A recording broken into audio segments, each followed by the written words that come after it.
just keep practicing, Ivy. We'll go from the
Hello, I'm Maria Jones. Thank you for watching. This is One of Nine, and today we have Ailsa. And Ailsa is married to James, and they've got girl, and expecting another girl. They have 6 girls. So we're both expecting baby 6. Yeah. So do you what number do you think you got to when you thought, oh, I'm now just in the flow of things? Like 1 is massive change, 2 is massive change. Well, we started with twins, so that was massive change. And you just go straight from being a couple to being a whole family unit. It's not just the couple and the baby. But I think 3 adding to that was hard work. And I think by 4, I just got the feeling that she just sort of, blended in and, Yeah, I get that feeling now. And maybe actually, even at 3 I felt like, okay, you can see now that I can't do more than like lots of different, meal options or anything else, not that I did, but they kind of just have to go with it. And you're another Priesttown girl. Yeah. And sister of Rosie, who some of you might have seen Rosie's episode, so beautiful, and Veronica Joy. And so you live quite close to Rosie? Yeah, 10 minutes away. Yeah. You were brought up Catholic, like lots of other people in Preston. Yeah. And what was that like for you? The Catholic faith was very important to my parents. We did say prayers together as a family. Sometimes we did an Advent wreath, we'd sing grace together. My parents, they did a great job with us. We had a really happy childhood. We felt very loved. And I think that's really important in feeling that God loves you. I've always been to Mass. I've been sort of further away from it at times in my life than others. Did a gap year as a kind of care assistant, and then went to Glasgow for 2 years, to uni there. And it was in Glasgow that I met I met evangelical Christians and more traditional Catholics, and it just got me thinking more about my faith. I did a bit more research about my faith, spend a lot of time at the Catholic chaplaincy. And I think my whole adult life has just been a sort of progression towards orthodoxy and then more sort of traditional Catholicism. And then when did you meet James? So I went to university in Glasgow for a couple of years, planned to do my whole degree there, but after a couple of years, I think being from a big family, I just felt a bit on my own all that way away. My mum had just had my little brother, so I missed being near the family, so I transferred my degree down to Lancaster, which isn't far away from Preston. I also had in the back of my mind I wanted to meet a husband. My parents got married young and I had that in my head. Were you in cahoots with Rosie, who was also... Yeah, we were both. I came down to Lancaster, met James on the 3rd day. Wow. I was there and knew pretty much straight away that I was going to marry James. So that was lovely. And was James Catholic? Yeah. How straight away? Just straight away. Oh, I see what you mean. 10 seconds, a day. I think when I saw him, I was like, oh, who's this? And then the priest, it was just before daily mass, and the priest introduced us. He'd already met James, and he said, oh, Ailsa, come and meet James. And he introduced us, stood in front of the altar. And looking back, that's amazing because we got married in the same chapel. So we stood in front of that same altar. Just got goosebumps. Just thought, We were engaged by the end of that first year, and then we got married at the end of the second year. Was either of you more enthusiastic about the early young marriage? Because really, like in the big scale of things in the world, people think that is very young, and you might have felt quite young. Yeah, I was completely sure, and James was, totally up for getting married young. Mum and Dad have had 7 children, and then did you just sort of think, is this we're now going to have children, or did you have much thought about it? Do you think this is just straightforward? Yeah, quite clear that we would start, just be open to children straight away. We lost our first baby, we had a miscarriage, so that was a really big shock. And then our second pregnancy, we had a scan at 8 weeks for some bleeding, and we thought, oh no, is this another one? And they told us it was twins there, so that was lovely. I think I'm just quite an optimistic person. I was just like, oh, everything's going to be fine, and got to 28 weeks and they were a bit worried about the growth of one of the babies. So they got us back for a scan the next week, and at 29 weeks they did another scan, and they said, she's not getting enough oxygen, we need to deliver them today. Wow. So I'd gone in for a scan and they told us we need to have the babies that day. Massive shock. I think I was a bit in disbelief. I was like, oh really, is it that bad?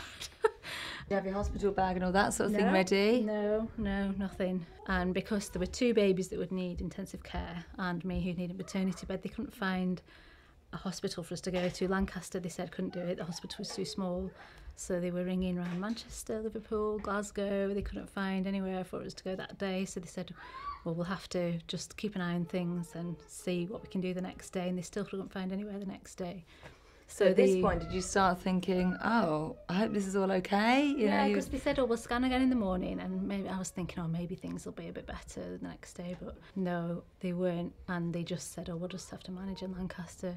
So they were born later that day. A cesarean. Yeah. And then was James able to be there? Was it one of those sort of cesareans that you could have him there? Yeah, so James was present as well as a room of about 15 other people, because each baby had to have several nurses and doctors, and yeah. So then were they maybe whisked away quite quickly? Yeah, so they were very saw them tiny. Sort of wheeled past in their incubators with the little pink hats on. What weights were they? Violet was £2 and Ivy was £2.11. Wow. So teeny weeny, yeah. And then we didn't see them. They were born around 2 o'clock. I think was it about 7 o'clock we saw them. So I just was wheeled back to a room. We had James with us, and then both sets of parents were with us. We just sat in this room waiting, and every so often someone would come and say, oh, they're okay. But then, they took us to see them about 7 o'clock in the evening. We had to, put lines in so they could feed them, and Ivy needed intubating, and various checks they needed to do and make sure they were stable. Yeah. And also, I hear some mums, when they have to have a baby suddenly early, they might even have a week's notice to take the steroid that prepares their So they gave us the steroids the day before, so they had that. Wow, to prepare their lungs. Yeah, that's it, yeah. Wow, so then a surprising first hurdle of challenge. And did you have like a community of people around you that were able to pray or help you? Yeah, thankfully, 'cause we were still quite connected with the chaplaincy at Lancaster, because James was still a student at the time, so there was all the community there, and we've both come from fairly big families, so there was lots of family, lots of church communities that we were connected to. Yeah, there was a lot of people praying at that time. And was there any saint or anything that you personally felt drawn to that you could just kind of hold on to at that time? During that time, I prayed a lot. It's only sort of later on that I started reading Lives of the Saints and becoming devoted to particular saints. So at that time, not particularly, no. So that was a long journey. They were in hospital for 11 weeks. And Violet became really ill at one point. About 5 weeks after she was born, she got an infection in her gut, and they basically said to prepare for the worst, that some babies die from this. That was really rocky patch. She had to be transferred to a different hospital in Liverpool and had surgery, 2 surgeries there. And she was probably very, very tiny still. Yeah, so she would have been 33, 34 weeks gestation at the time when she had these operations. A case of like getting the prayer requests out there. Was that something that was important to you at the time? Really, and I think our family was really good at. So we had like cards and letters from people all over the place that had been praying for them. It was amazing.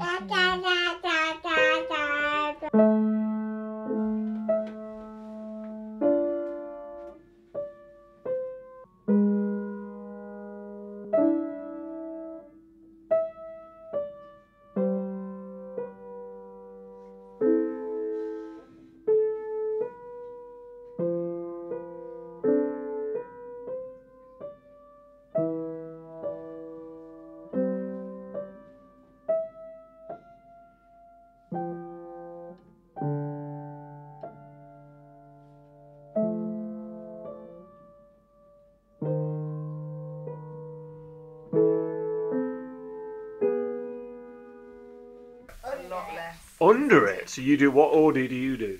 Butter. Jam, cream. I see. And what's Jemima done? Has she done anything? Yeah. I'm nervous she's eating all the pasta sauce. Do you want another one, Jemima?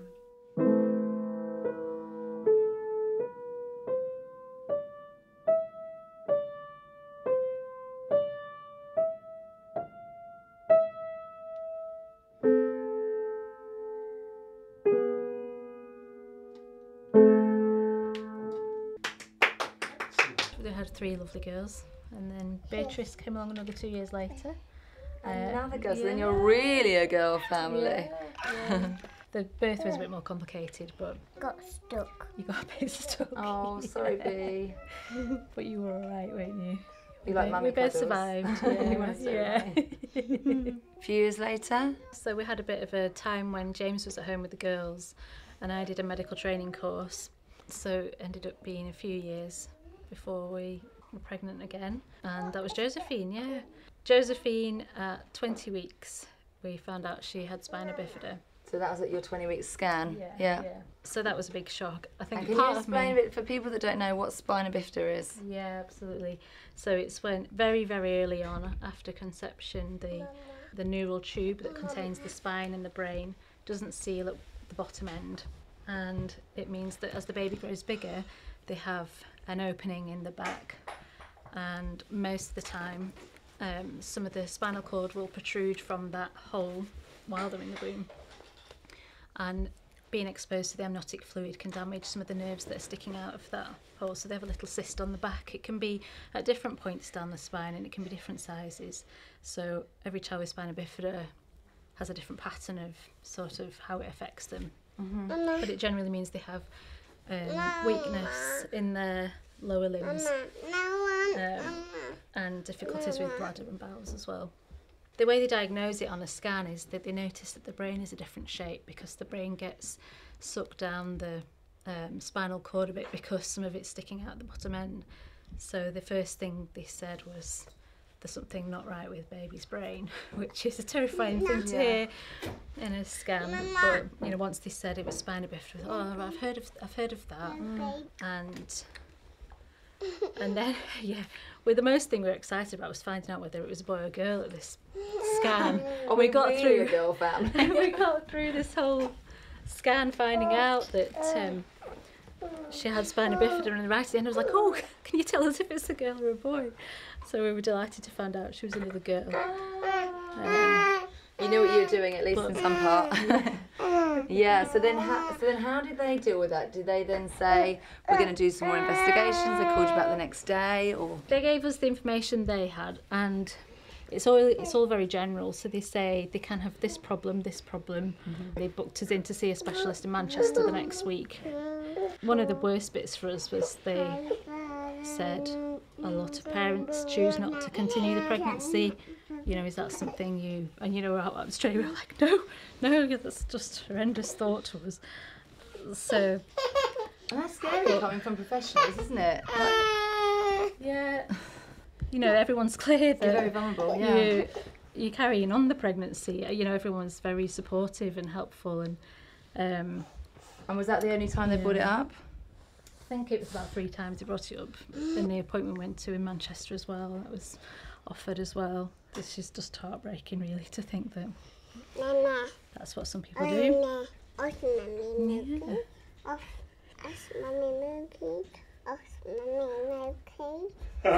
She's just gorgeous. She got mummy milky. Talking about mum's milky. Yeah. She doesn't have it That's anymore. 2, 3, 4.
Stop. Well done. That was nice. So the other thing about being asked this question is that they clearly have some big concerns, and that's worrying. Yeah. How did you feel? Were you put at ease with some things? Did you have major worries? It's all a bit unknown because they just tell you worst case scenario with everything sort of how badly they can be affected by it. So you just have to accept that you don't know. There's a lot of stuff you don't know and you won't know until the baby's born or the baby grows And did they up. give you like a degree of how severe it could be? Yeah, I mean, now I think it was about 95% have the most severe form of spina bifida, which is what Josephine's got, which is where the nerves protrude out of the cyst. Sometimes they don't do that, and so they don't get damaged. But that was in Josephine's case. But we did know that hers was fairly low down in the spine, which meant that it wouldn't be as severe as if it was further up in the spine.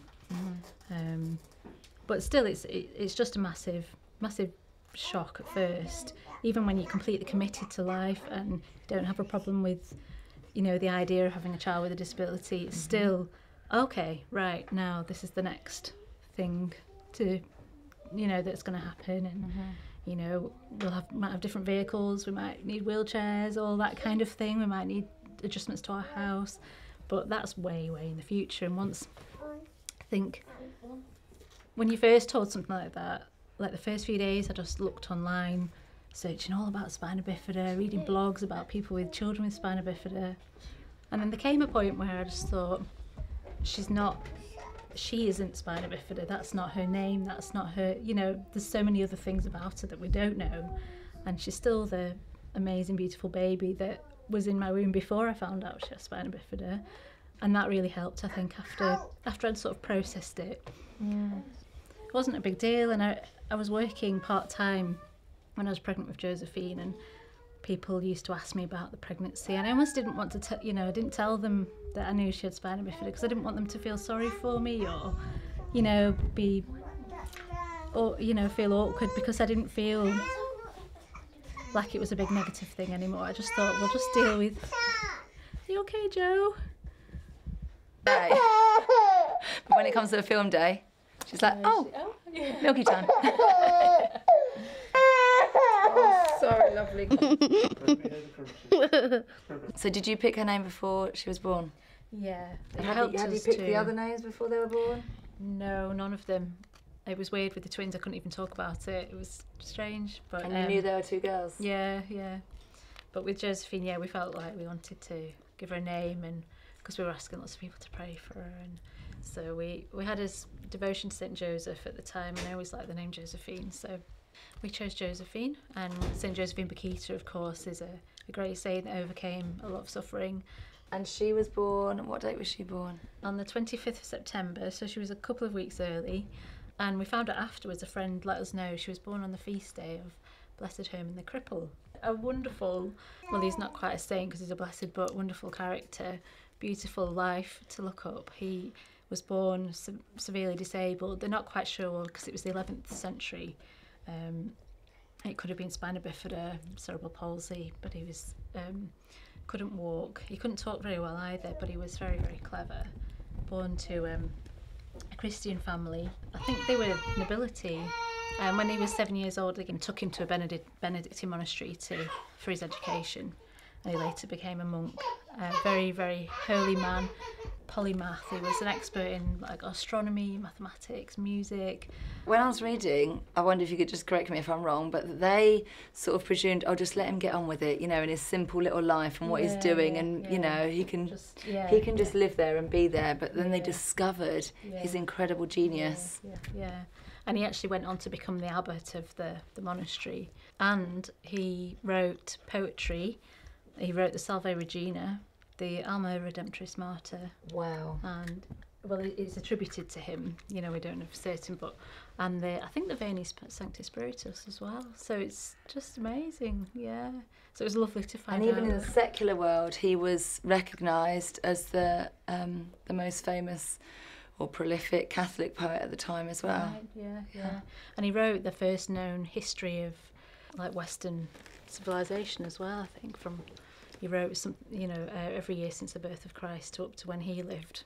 It's amazing, that. He was well known for his like cheerful character, and even though there was a lot of things he couldn't do, how accepting he was of his life.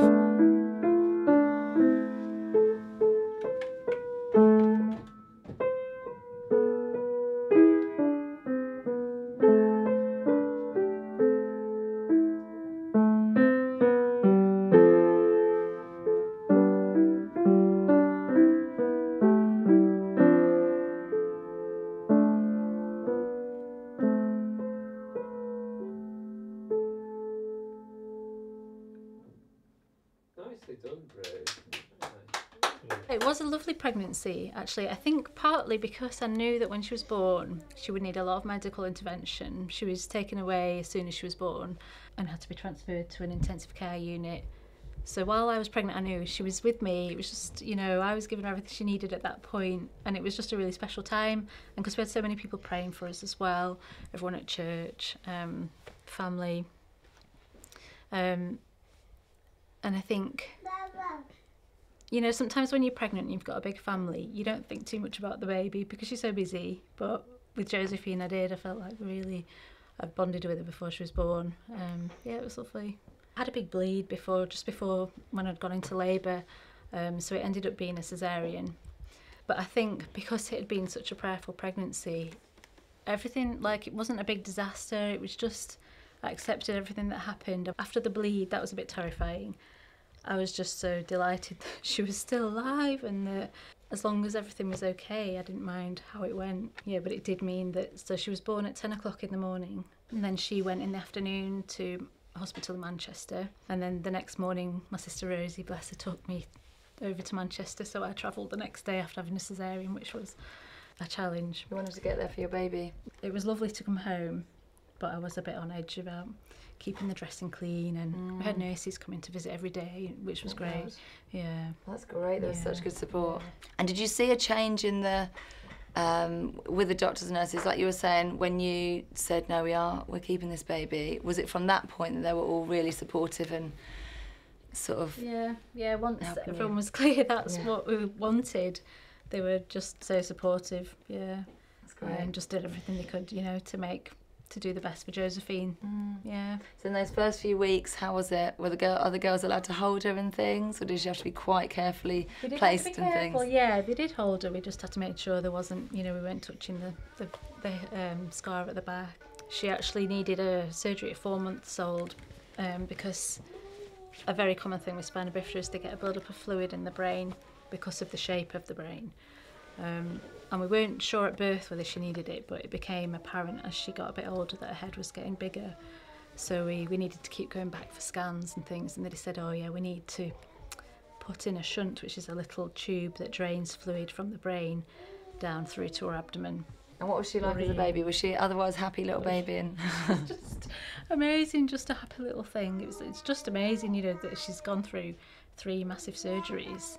And, you know, not being with her mum as soon as she was born. And I think every baby that's about to come, like, everything's so much in theory because you've not met them and held them and seen their little faces yet. And so when the baby came as well, when Josephine came, there was obviously like worry and the joy of the pregnancy as well, but did some of that, like when she was born, was there some sort of like change in you as well? She's here, oh, it's just Josephine. Yeah. It's not theory anymore. It's not, oh, this might be wrong or that might be wrong. You've got your baby there, and it doesn't really matter what's wrong or what's not wrong. You just love them. And she is a particularly cute little girl. She is. She's very content to be where she is and who she is, so she can't move herself around like other children can her age, and you know, from age 1 she hasn't been able to explore the world like children normally do, but she's very happy to like focus on what's nearby to her.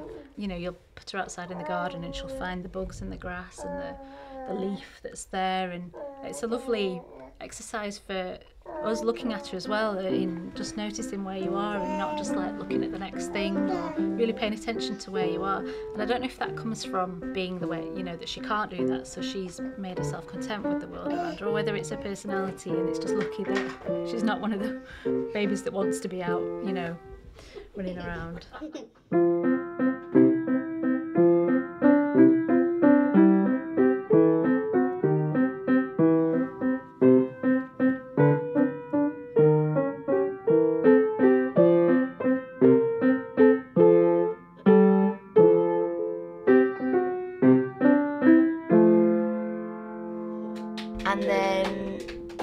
expecting again, baby number 6. And has this pregnancy been straightforward?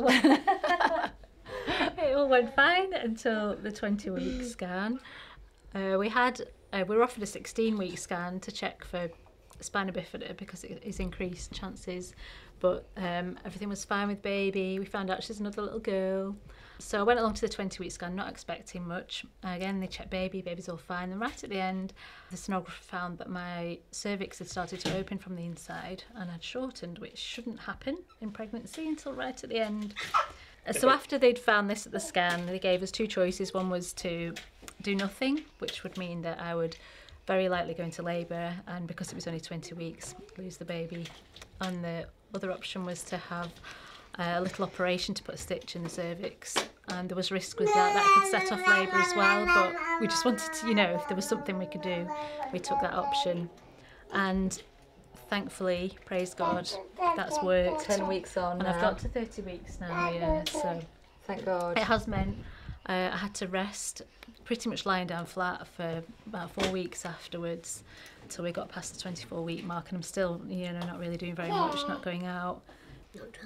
Not driving. So now looking back, do you think it's changed you because it hasn't been quite how you envisaged? Definitely. I mean, having children does change you, doesn't it? Definitely. I think I'm quite a self-sufficient sort of, find it difficult to ask for help, proud kind of person, and I think these experiences have taught me to rely on God, to rely on other people, and that was necessary, for my own personal growth. And if everything had gone smoothly, I could have gone through life thinking that I could do it all by myself. And so I'm really grateful for the way it's brought me closer to God. Thank you so much, Ailsa, and to your gorgeous girls and James for having us today. No, you're very welcome. And I think I'd like to ask everyone to pray for you as well whilst you journey through the last of your pregnancy. Please God, lots more weeks. And thank you so much for watching, and thank you to all of those of you who are supporting us to be able to do this work. We are so grateful. And if you are enjoying the channel and you're not yet supporting us, please consider doing that. God bless.